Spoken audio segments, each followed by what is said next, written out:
तो नमस्कार, आपका स्वागत है आज के एपिसोड में। आज हम बात करेंगे एक ऐसी चीज के बारे में जिसको सुन के कुछ लोगों के चेहरे पर तो मुस्कान आ जाएगी और कुछ लोग मुंह बना लेंगे। मैं बात कर रहा हूँ वाइन, जिन, वोडका, विस्की, बियर यानी कि अल्कोहलिक बेवरेजेस की। जो लोग शराब नहीं पीते हैं उन्हें इस बारे में ना पता हो ये तो नॉर्मल बात है, लेकिन जो पीते भी हैं उन्हें भी इन अलग अलग किस्म की शराब जैसे कि वाइन, जिन, वोडका, विस्की, इन सब में क्या डिफरेंस होता है ये नहीं पता होता। तो आज हम अपनी नॉलेज को थोड़ा बढ़ाएंगे और जानेंगे इन सब के बीच के डिफरेंस को। अगर बात की जाए अल्कोहल बनाने की, तो किसी भी तरीके का अल्कोहल बनाने की शुरुआत एक ही तरीके से होती है, वो होती है फर्मेंटेशन प्रोसेस। फर्मेंटेशन प्रोसेस में जो यीस्ट होता है वो शुगर को कार्बन डाइऑक्साइड और अल्कोहल में कन्वर्ट कर देता है। जो ये कार्बन डाइऑक्साइड और अल्कोहल का मिश्रण होता है, इसमें से कार्बन डाइऑक्साइड थोड़े समय बाद उड़ जाती है और बाकी रह जाता है फर्मेंटेड अल्कोहलिक बेवरेज। अगर बात की जाए फर्मेंटेड अल्कोहलिक बेवरेजेस के एग्जाम्पल की, तो बियर और वाइन इसके सबसे कॉमन एग्जाम्पल्स हैं। अब इस फर्मेंटेशन प्रोसेस में हम शुगर के तौर पे क्या इस्तेमाल कर रहे हैं वही डिसाइड करता है कि इससे बनने वाला फर्मेंटेड अल्कोहलिक बेवरेज क्या होगा। शुगर के तौर पे जनरली गेहूं, चावल, अंगूर, भुट्टा या फिर कोई भी अनाज या फल यूज किया जाता है। बियर बनाने के लिए ज्यादातर जौ का इस्तेमाल किया जाता है यानी बार्ले का, और वाइन बनाने के लिए अंगूर का। यहाँ एक इंटरेस्टिंग फैक्ट ये भी है कि दुनिया में सबसे पहली बार वाइन बनाने के जो सबूत हैं वो चाइना में मिले थे। मतलब चाइना में सबसे पहले वाइन बनाई गई थी। कोई भी अल्कोहलिक बेवरेज कितना स्ट्रांग है ये इस बात से तय होता है कि उसमें अल्कोहल की क्वांटिटी कितनी है। इसको डिसाइड किया जाता है ABV से, यानी अल्कोहल बाई वॉल्यूम से, और ये हर एक अल्कोहलिक बेवरेज की बोतल के ऊपर परसेंटेज में लिखा होता है। जितना ज्यादा ABV का परसेंटेज होगा वो अल्कोहल उतना ही स्ट्रांग होगा। बात की जाए इन फर्मेंटेड अल्कोहलिक बेवरेजेस की यानी कि बियर या वाइन की, तो बियर का ABV होता है 4 to 8% और वाइन का 12 to 15%। अब अगर आपको इससे ज्यादा स्ट्रांग ड्रिंक चाहिए तो हमको जाना होता है अगले स्टेप पे, जो होता है डिस्टिलेशन। तो जो ये डिस्टिलेशन प्रोसेस है, इसमें उस फर्मेंटेड अल्कोहलिक बेवरेज को गर्म किया जाता है 70 to 80 डिग्रीज के टेम्परेचर पे, जिससे अल्कोहल जो है वो भाप बन जाए, इवेपोरेट हो जाए, जिसको दूसरी जगह पे ठंडा करके इकट्ठा कर लिया जाता है। थोड़ा पानी भी उसमें दूसरी जगह पे जाता ही है। अब जो हमें लिक्विड मिलता है उसमें अल्कोहल की क्वांटिटी ज्यादा होती है, मात्रा ज्यादा होती है। तो जो लिक्विड अब हमें मिलता है उसे कहा जाता है डिस्टिल्ड अल्कोहलिक बेवरेज या फिर डिस्टिल्ड स्पिरिट। अब जैसा कि मैंने बताया था, अल्कोहल बनाने की शुरुआत में जो फर्मेंटेशन प्रोसेस होता है उसमें शुगर के तौर पे क्या यूज किया जा रहा है वही डिसाइड करता है कि हमें लास्ट में मिलने वाला प्रोडक्ट क्या होगा। तो जो भी चीज शुगर के तौर पे यूज की जा रही है वही डिसाइड करती है कि बाद में मिलने वाला अल्कोहलिक स्पिरिट क्या होगा। अब अगर शुरुआत करें अलग अलग किस्म की डिस्टिल्ड स्पिरिट्स की, तो सबसे पहले नाम आता है ब्रांडी का। अगर हम शुगर सोर्स के तौर पे अंगूर का इस्तेमाल कर रहे हैं तो जो फर्मेंटेड अल्कोहलिक बेवरेज होता है वो तो होता है वाइन, लेकिन उसे अगर हम डिस्टिलेशन प्रोसेस से गुजारें तो जो डिस्टिल्ड स्पिरिट हमें मिलती है वो होती है ब्रांडी। हालांकि अगर हम और किसी फल का इस्तेमाल कर रहे हैं फर्मेंटेशन प्रोसेस के लिए, तो उसके डिस्टिलेशन के बाद बनने वाली जो ब्रांडी होती है उसे उसी फ्रूट के नाम से जाना जाता है। जैसे अगर आप एप्पल का यूज कर रहे हो तो उससे बनने वाली ब्रांडी कहलाएगी एप्पल ब्रांडी। सेकंड नंबर पे आता है रम। अगर हम शुगर सोर्स के तौर पे गन्ने का रस या गुड़ इस्तेमाल कर रहे हैं तो उसके फर्मेंटेशन और डिस्टिलेशन प्रोसेस के बाद बनने वाला स्पिरिट कहलाता है रम। सबसे पहली बार रम जो बनाया गया था वो बनाया गया था क्यूबा में, और उसे बनाया था बकार्डी ने।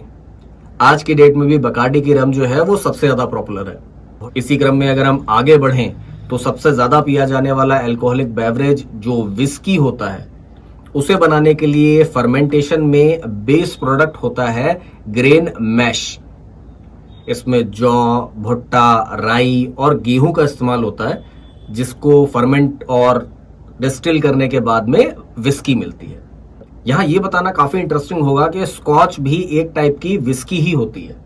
बेसिकली ये स्कॉटलैंड में बनाई जाती है और स्कॉच और विस्की का मेन डिफरेंस यही होता है कि स्कॉच को एटलीस्ट 3 साल के लिए रख के एज किया जाता है, उसके बाद ही इसको बेचा जाता है। और भी बहुत सारे डिफरेंसेस होते हैं अलग अलग अल्कोहल में, इस बारे में किसी और वीडियो में बात करेंगे। अभी बात करते हैं अपने नेक्स्ट अल्कोहलिक बेवरेज की, जो है वोडका। वोडका रशिया में सबसे ज्यादा पिया जाने वाला अल्कोहलिक बेवरेज है और इसको बनाने के लिए शुगर सोर्स के तौर पे इस्तेमाल किया जाता है पोटैटो यानी कि आलू का। आलू को फर्मेंट करके डिस्टिल करके जो अल्कोहलिक स्पिरिट बनता है वो होता है वोडका। आज की डेट में हम दूसरे स्टार्च रिच प्लांट्स को भी इस्तेमाल करते हैं, जैसे चावल है, भुट्टा है, फर्मेंटेड ग्रेन या दूसरी किस्म के फल, उससे भी आज की डेट में वोडका बनाई जाती है। अगला नंबर आता है जिन का। जिन मतलब चिराग वाला जिन नहीं, पिया जाने वाला जिन। अगर फर्मेंटेशन का शुगर सोर्स गेहूं या जौ है तो उसके डिस्टिलेशन से बनने वाला अल्कोहलिक स्पिरिट होता है जिन। लेकिन इसमें एक खास बात होती है कि जिन बनाने के लिए डिस्टिलेशन प्रोसेस को बार बार दोहराया जाता है। मतलब गेहूं या जौ को एक बार फर्मेंटेशन करके फर्मेंटेड अल्कोहलिक बेवरेज बना लिया, उसको डिस्टिलेशन प्रोसेस से गुजारा, जो भी प्रोडक्ट बना उसको फिर से एक बार डिस्टिलेशन प्रोसेस से गुजारा गया, और ऐसा कई बार किया जाता है। तो इसी वजह से जिन में जो ABV होता है, अल्कोहलिक कंटेंट होता है, वो काफी ज्यादा होता है। इसका जो खास फ्लेवर होता है वो इसके लास्ट डिस्टिलेशन प्रोसेस में कुछ खास किस्म के बोटानिकल प्रोडक्ट्स ऐड करने की वजह से होता है, जो जनरली जुनिपर बेरी होता है। मतलब जिन बनाने के लिए जब लास्ट टाइम डिस्टिलेशन किया जा रहा होता है तो उसमें जुनिपर बेरी को ऐड कर दिया जाता है, जो उसे एक डिस्टिंक्ट फ्लेवर देता है। नेक्स्ट नंबर आता है टकीला का। टकीला शॉट्स के बारे में तो आपने सुना ही होगा, कुछ लोगों ने पिया भी होगा। टकीला जो होता है ये बनता है ब्लू अगावे प्लांट से, जो ज्यादातर पाया जाता है मैक्सिको के टकीला शहर में, जहां से इस ड्रिंक को अपना नाम मिला है। बेस प्रोडक्ट के तौर पे ब्लू अगावे प्लांट यूज किया जाता है। फर्मेंटेशन डिस्टिलेशन के बाद जो अल्कोहलिक स्पिरिट बनता है वो होता है टकीला। बेसिकली यही अल्कोहलिक स्पिरिट्स होती हैं जिनमें अलग अलग चीजें मिला के कॉम्बिनेशन करके दूसरे स्पिरिट्स को बनाया जाता है। जैसे बात करें अगर शैंपेन की, तो वो बेसिकली स्पार्कल्ड वाइन ही होती है। अब अगर आपने ध्यान दिया हो तो मैंने अभी तक के सारे अल्कोहलिक बेवरेजेस को स्पिरिट कह के बुलाया है। अब अगर इन्हीं स्पिरिट्स में हम कुछ फ्लेवर मिला दें, जैसे शुगर है, हर्ब्स हैं, स्पाइसेस हैं, तो उससे बनने वाला जो प्रोडक्ट होता है वो कहलाता है लिकर। यहाँ पे एक इंटरेस्टिंग बात और बताना चाहूंगा कि जितने भी फर्मेंटेड अल्कोहलिक बेवरेजेस होते हैं उनकी तो एक एक्सपायरी डेट होती है। अगर आप बियर की बोतल उठा के देखेंगे तो आपको उसमें एक्सपायरी डेट या बेस्ट बिफोर डेट लिखी हुई दिख जाएगी। लेकिन जो डिस्टिल्ड स्पिरिट्स होती हैं उनके ऊपर आपको कभी एक्सपायरी डेट लिखी हुई नहीं दिखेगी, क्योंकि ज्यादातर डिस्टिल्ड स्पिरिट कभी एक्सपायर नहीं होते।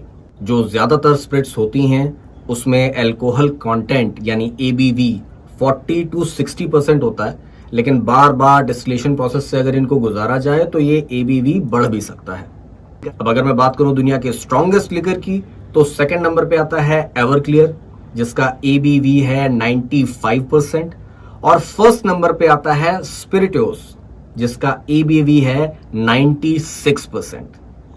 तो ये था अल्कोहलिक बेवरेज की जानकारी से भरा हुआ आज का एपिसोड।